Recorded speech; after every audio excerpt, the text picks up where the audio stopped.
Hello dear students, आज का जो हमारा टॉपिक होगा वो चैप्टर नंबर 2 होगा।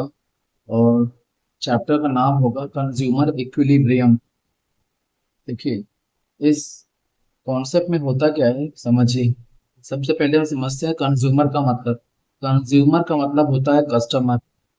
हाँ, कस्टमर जो ले मतलब कस्टमर जो सामान ले उसे हम क्या बोलते हैं? उसे हम गुड्स बोलते हैं।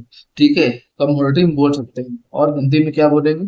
सामान। बट इकोनॉमिक्स कमोडिटी और सामान नहीं बोल सकते हैं। आम बोलचाल की बता रहे हैं। इकोनॉमिक्स में आप कमोडिटी और सामान का को अपनी जबान से नहीं बोल सकते हैं। ठीक है, वो तो आपको समझा रहे हैं। ठीक है, ये चीजें हैं। अब आगे देख।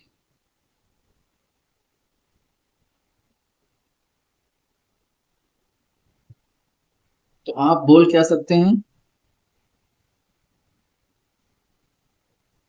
कस्टमर जो ले उसे आप क्या बोलते हैं? गुड्स। ठीक है ना। अब समझते हैं कॉन्सेप्ट यहाँ पे आता है मीनिंग ऑफ यूटिलिटी का। Utility refers to the want satisfying power of a commodity. आप समझते हैं। जैसे एक एग्जाम्पल की हेल्प से इसे समझने की कोशिश करते हैं। मैंने कहा आपको जबरदस्त भूख लगी हुई है और रोटी आपके पास है चार, तो पहली रोटी जब आप लेंगे तो आपको ज्यादा चाहत होगी खाने की। ठीक है।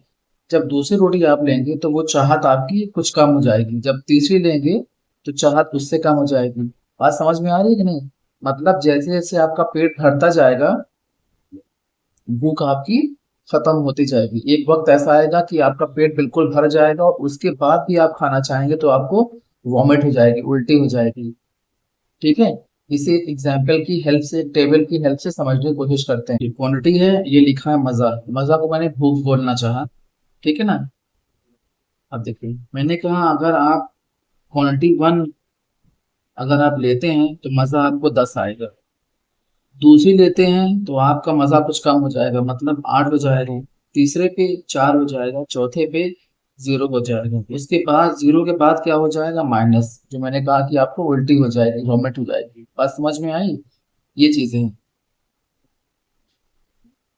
तो इसे हम क्या बोलते हैं? मार्जिनल यूटिलिटी, जिसे हम एक्स्ट्रा और वन मोर भी बोल सकते हैं। जैसे देखिए, one more, one more, one more, एक हुआ, फिर दो हुआ, फिर तीन लिया, फिर चार लिया, फिर पांच लिया। तो जैसे जैसे हमारी क्वांटिटी बढ़ती जाएगी, एमयू हमारा डाउन होता चला जाएगा। Law of demand. अब कॉन्सेप्ट ये आता है। क्या कहता है law of demand? This law states that as more and more unit of commodity is consumed, these MU obtained from the consumption each new unit decline.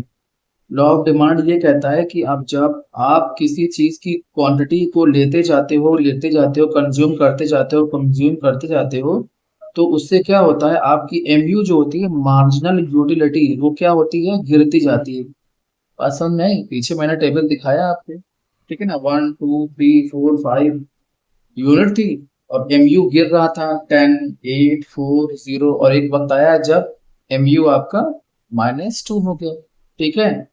जैसे जैसे खाते गए वैसे वैसे पेट भरता गया। ये मैंने समझाने का वो एक तरीका आपको बताया। अब बात करते हैं टोटल यूटिलिटी की, मतलब टीयू। मैंने कहा क्वांटिटी 1 2 3 4 5, एमयू कितना है? 10 8 4 0 -2, पीछे मैंने बताया। अब टीयू कैसे निकलेगा? देखिए, अगर एमयू 10 है तो टीयू भी एज्यूम करते हैं अपने मन से 10 है। अब टीयू कैसे निकलेगा? जैसे आप निकालते थे मीन मेडियन मोड पे फ्रीक्वेंसी वाला, वैसे ही 10 + 8 18, 10 + 8 18, 18 + 4 22, 20 + 2 0, 22, 20 - 2 20। फॉर्मूला क्या होता है इसका? T U equal to M U. आप बात करते हैं टोटल यूटिलिटी की। क्या डेफिनेशन क्या होती है? It refers to the cumulative sum total of marginal utility. ठीक है। टीयू का फॉर्मूला क्या होता है? TU is equal to sigma M U. Hmm. अब और इसके बाद बात करते हैं मार्जिनल यूटिलिटी की।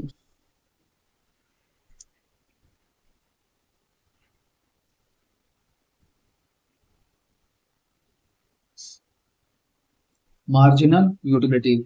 It refers to the additional utility obtained from the consumption of additional unit of a commodity. ठीक है, मैंने पीछे समझाया आपको कि जब एडिशनल आप लेते जाते हो, एडिशनल आप लेते जाते हो तो होता क्या है, मार्जिन, तो वो चीजें यहाँ पर मेंशन होती है। अब देखिए एक टेबल देखिए, 20 अगर 1 है, यहाँ पर 2 है, एमयू क्या होगा, डाउन होगा ना। जब क्वांटिटी इंक्रीज होती है तो एमयू आपका डाउन होता है, गिरता जाता है। 10 हुआ फिर 6 हुआ, जब 21 थी तो 10 था, जब 2 हुई तो 6 हो गया। अब फॉर्मूला क्या हो सकता है इसका, MU equal to T N minus T U N minus, और क्या हो सकता है इसका फॉर्मूला, एक और delta T U by delta Q. Delta मतलब गैप, गैप मतलब क्या होता है समझाते हैं अभी आपको। इस चीज को, मार्जिनल यूटिलिटी को हमें डायग्राम की हेल्प से, सॉरी टेबल की हेल्प से समझेंगे। जैसे क्वांटिटी है, अभी इस मार्जिनल यूटिलिटी की कॉन्सेप्ट को हम एक टेबल की हेल्प से समझेंगे। क्वांटिटी है, टी यू है और एमयू। क्वांटिटी 1 2 3 4 टी यू है हमारा, देखिए 10 18 24 24। ठीक है, अब हमें निकालना क्या है, एमयू। अगर टी यू 10 है, एज्यूम कर लिया ये भी 10 ही हो गए। ठीक है, अब क्या होगा, 18 माइनस 10 8, 24 माइनस 8 6, 24 माइनस 4 0। क्लियर, ये है।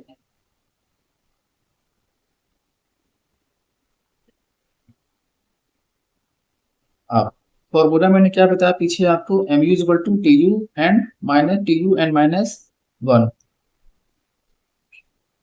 इन दोनों के डिफरेंस को, इन दोनों के गैप को हम क्या बोलते हैं, डेल्टा से इंडिकेट करते हैं। ठीक है, ये चीजें हैं, ये लिखा है मैंने, इन दोनों के गैप को हम क्या बोलते हैं, डेल्टा।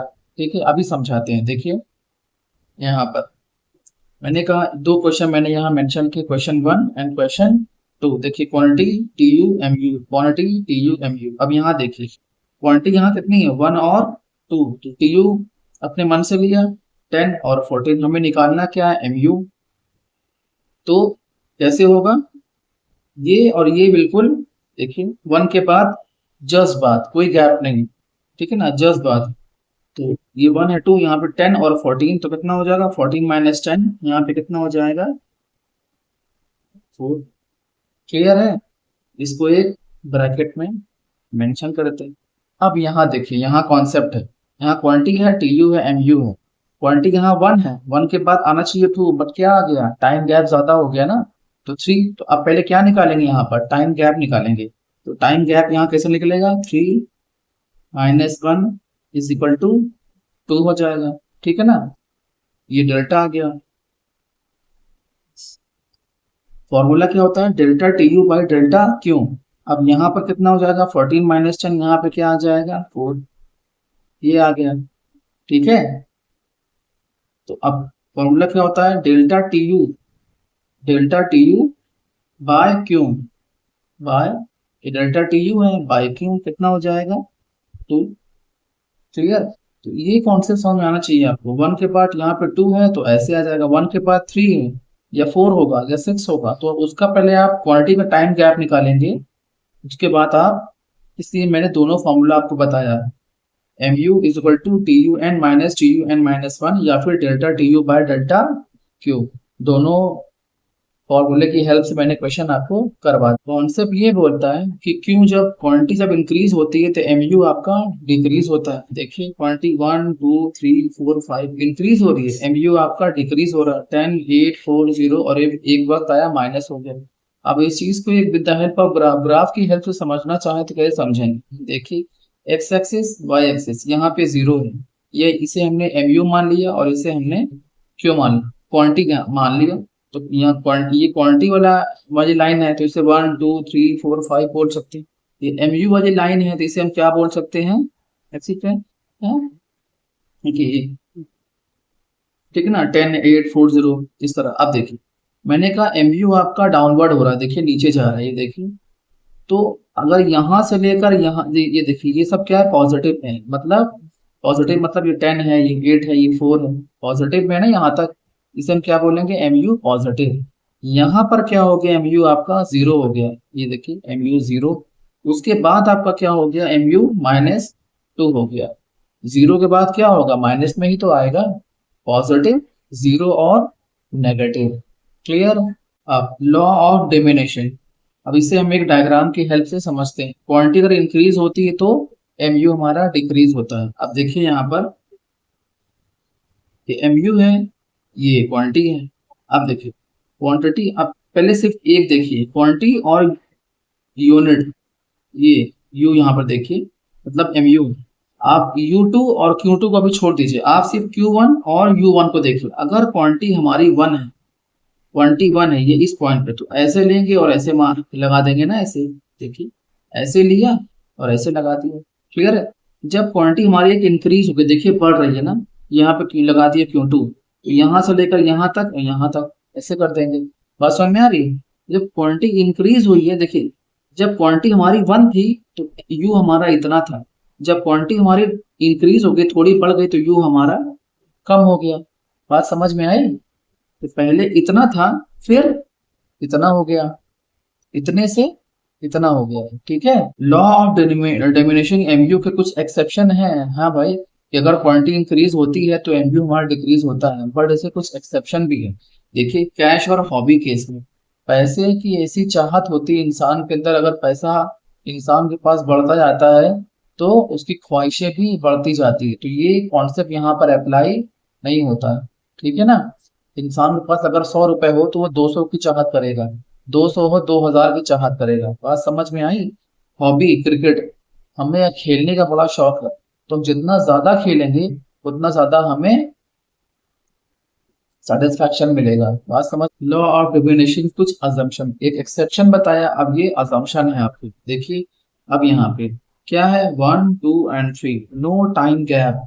नो टाइम गैप का मतलब क्या होता है, तो एक बच्चे ने कहा कि मैंने एक बर्गर खाया 9 बजे, फिर 12 बजे, फिर 3 बजे, बट मुझसे मुझे उससे एमयू मिला 10, 10 और 10 मतलब सेम है। भाई आप सोचो, टाइम गैप की यहाँ बातें, एकदम लगातार कोई चीज कंटिन्यूअस फॉर्म में आप खाते जाओ, खाते तक की बात हो रही है, आप टाइम गैप देकर खाओगे तो बात समझ में आ रही है ना। स्टैंडर्ड यूनिट, बात अगर समोसा और पनीर की हो तो कैसे, बात एक चीज की हो रही है। अगर आप समोसा खाते गए खाते गए खाते गए तो उसका क्वांटिटी के इंक्रीज होने से एमयू आपका इंक्रीज होगा, बट यहाँ पर समोसा और पनीर की बात हो रही है, तो चीजें भी सेम होनी चाहिए। बात समझ में आ रही है। अब यहाँ पर सेम, सेम का मतलब क्या, होमोजीनियस, मतलब चीजें, चीजों का साइज एक जैसा होना चाहिए, नहीं छोटा सा बिल्कुल समोसा हो, एक, हाँ, एक उंगली से भी छोटा, बिल्कुल बारीक सा, हाँ, चीजें एक एक स्टैंडर्ड साइज में होनी चाहिए। बात समझ में है कि एक छोटा है, बड़ा है, फिर बड़ा है, साइज सबका सेम होना चाहिए। होमोजेनियस का मतलब क्या होता है, एक जैसे होना चाहिए, तब वो चीजें अप्लाई होती हैं। ठीक है ना। ये चीजें हैं। कंज्यूमर इक्विलिब्रियम, अब देखिए इसका मतलब समझते हैं, इक्विलिब्रियम का मतलब समझते हैं। कि देखिए it is a situation where a consumer maximize his total utility out of his given income. एक इंसान की जैसे इनकम होती है, उस इनकम को ज्यादा से ज्यादा यूज करके, हाँ, एक कंज्यूमर ने अपनी इनकम को ज्यादा से ज्यादा यूज करके टोटल यूटिलिटी को अचीव कर लिया। लेकिन इंसान की इनकम 10 है, 10 का 10 खर्च कर दिया, अचीव कर लिया। एक इंसान की इनकम 10,000 है, तो उसने 10,000 को खर्च करके क्या कर लिया, टोटल यूटिलिटी को अचीव। तो इनकम मैटर करती है यहाँ पर। बात समझ में आ रही है। तो इनकम का बड़ा जबरदस्त मैटर होता है यहाँ पर, कंडीशंस ऑफ कंज्यूमर। ठीक है ना। तो अब यहाँ पे ये देखना है कि कोई भी कंज्यूमर इक्विलिब्रियम में आता है या नहीं आता है। तो दो चीजें हैं, सिंगल गुड या फिर डबल गुड, यही आपके कोर्स में, और इससे ज्यादा आपके कोर्स में नहीं है। हम एक बार सिंगल गुड की बात करेंगे, उसके बाद डबल गुड की बात करेंगे, लेकिन पहले सिंगल गुड्स की बात करते हैं कि अगर कोई कंज्यूमर इक्विलिब्रियम में आता है तो फिर कैसे आता है, समझते हैं। देखिए एमयू मस्ट बी फॉलिंग, आपने पीछे देखा कि क्वांटिटी जब बढ़ती है तो एमयू हमारा फॉल होता चला जाता है। और ये क्या है, M U X by P, price की बात कर रहे हैं। एम यू एम मतलब मार्जिनल यूटिलिटी ऑफ मनी। मैंने पीछे समझाया आपको, बात अगर इनकम की होगी तो अपनी पूरी इनकम को लगाकर वो, मतलब मैच टू मैच यूटिलिटी को अचीव कर लेता है, बट वो मैटर करती है कि इनकम आपकी कितनी है। बात समझ में आई? ये चीजें डेफिनेशन की बात करते हैं। It is worth of rupee to consume, MU remains, ठीक है ना। अब समझ में ये अब it is worth of rupee to consume, अब देखना यहाँ पे ये है कि बात अगर 1 रुपए की है तो 1 रुपए की जो वैल्यू है वो अमीरों के लिए कुछ नहीं बट गरीबों के लिए बहुत है। तो एक वक्त पहले था कि 1 रुपए बहुत कुछ मिल जाता था। मतलब अगर हम एक समोसे की बात करें तो 1 रुपए में 4 पीस 5 पीस समोसे मिल जाते थे। आज के टाइम पे नहीं मिलेगा। बात समझ में आई? ये चीज हो गई। एमयू रिमेन्स कांस्टेंट, ये कहता है कि एमयू हमेशा कांस्टेंट ही हो, पहले भी उतना था, आज भी उतना है। ये चीजें प्रैक्टिकल लाइफ में एप्लीकेबल नहीं होती। दौर के हिसाब से महंगाई, बात महंगाई की नहीं हो रही, बात आपको समझा रहे हैं। वो तो मैंने एक वर्ड यूज किया महंगाई का, ठीक है ना, कि पहले चीजें कुछ थी अब कुछ हो जाएंगी। अब ये क्या बोल रहा है, पहले जो थी वो आज भी वही है, बट ये चीजें अप्लाई नहीं होती इन द प्रैक्टिकल लाइफ। अब इस चीज को एक डायग्राम की हेल्प समझेंगे कि कंज्यूमर इक्विलिब्रियम में आएगा। With the help of diagram consumer equilibrium में आएगा कब? बात समझ में आई? देखिए क्वांटिटी अगर 1 2 3 4 5 6 है, ठीक है। एमयू देखिए डाउन हो रहा है, एमयू एक्स, ठीक है ना। 10 हुआ, फिर अपने मन से 10 हुआ, फिर 8 हुआ, 6 हुआ, 4 हुआ, 0 हुआ, -2 हुआ। मैंने समझाया पीछे भी। आप प्राइस देखिए, प्राइस को हम सेम ही मान लेते हैं कि मान लीजिए कोई समोसा है तो उसका प्राइस 2 रुपए 2 रुपए 2 रुपए है, ठीक है ना। प्राइस में थोड़ी कोई वो होगा। अब फॉर्मूला क्या बोलता है? फॉर्मूला ये बोलता है, मैंने समझाया पीछे आपको, देख लीजिए। फॉर्मूला क्या है? M U X by P X. क्या है? M U X by P X आपको निकालना है। तो कैसे होगा? एम यू एक्स कितना है? 10, पी कितना है? 2। तो 10 को डिवाइड करेंगे 2 से, 5 आएगा, यहाँ करेंगे 4 आएगा, यहाँ करेंगे 3 आएगा, यहाँ करेंगे 2 आएगा, यहाँ करेंगे 0 आएगा, यहाँ करेंगे -1 आएगा। बात समझ में आई? मेन कॉन्सेप्ट यहाँ पे आता है। एम यू एम कह रहा है कि बात अगर 3 रुपए की है तो 3 3 3 3 हर जगह लिख दिए। अब देखिए 3 रुपए के सामने क्या ये अप्लाई हो रहा है? देखिए 3, ये देखिए 3 के सामने 3 अप्लाई हो रहा है। बात समझ में आई? अगर हम यहाँ 4 लेते हैं, अगर हम 4 लेते हैं तो क्या कंज्यूमर इक्विलिब्रियम में आ रहा है? तो 4 के यहाँ पे आएगा, 4 तो यहाँ पे आएगा ना। तो ये जो ब्रैकेट मैंने बनाया है इसको हमें और थोड़ा सा ऊपर करना पड़ता। अगर हम 4 यहाँ पर लेते तो अब कोई बच्चा का सर अगर हम 8 लेना चाहे तो 8 यहाँ पे आएगा नहीं। आप देख लो 8 कहाँ पर आ रहा है? 8 कहीं आ ही नहीं रहा है। बात समझ में आई? तो मैंने बीच में थोड़ा सा अच्छा लगे इसे समझाने के लिए मैंने आपको यहाँ पर 3 लिख दिया। तो 3 लिख दिए सामने इसके, ये आगे कि कोई क्वांटिटी अगर हम 3 कंज्यूम करते हैं तो यहाँ पे हमें एम यू एम यहाँ पे 3 रुपीज करना पड़ेगा। अच्छा, अब इस चीज को हम एक्सप्लेन, अब इस टेबल को हमें एक्सप्लेन करना पड़ेगा, जरूरी होता है, बिल्कुल इजी समझाते हैं। देखिए table explain. It is clear that in above table that consumer achieve his equilibrium when he consume 3, जब उसने 3 consume किया, 3 unit of goods, 3 units of goods consume किया, because of this level of consumption both condition of consumer equilibrium are satisfied। दोनों condition satisfy हो रही है। कौन सी condition? MU क्या हो रहा है? फॉल हो रहा है। देखिए 10 8 6 जाकर देखिए पीछे टेबल में एमयू फॉल हो रहा है, तो फर्स्ट कंडीशन अप्लाई हुई। सेकंड क्या हो रहा है? M U by P is equal to M U M 3। देखिए और कह रहा है ये फॉर्मूला भी आना चाहिए। जब मैंने फॉर्मूले में रखा तो कितनी आई? 3 आई। आप जाकर टेबल में पीछे देख लो। क्लियर है? तो ये वीडियो लेक्चर अगर आपको अच्छा लगा हो तो प्लीज सब्सक्राइब माय चैनल।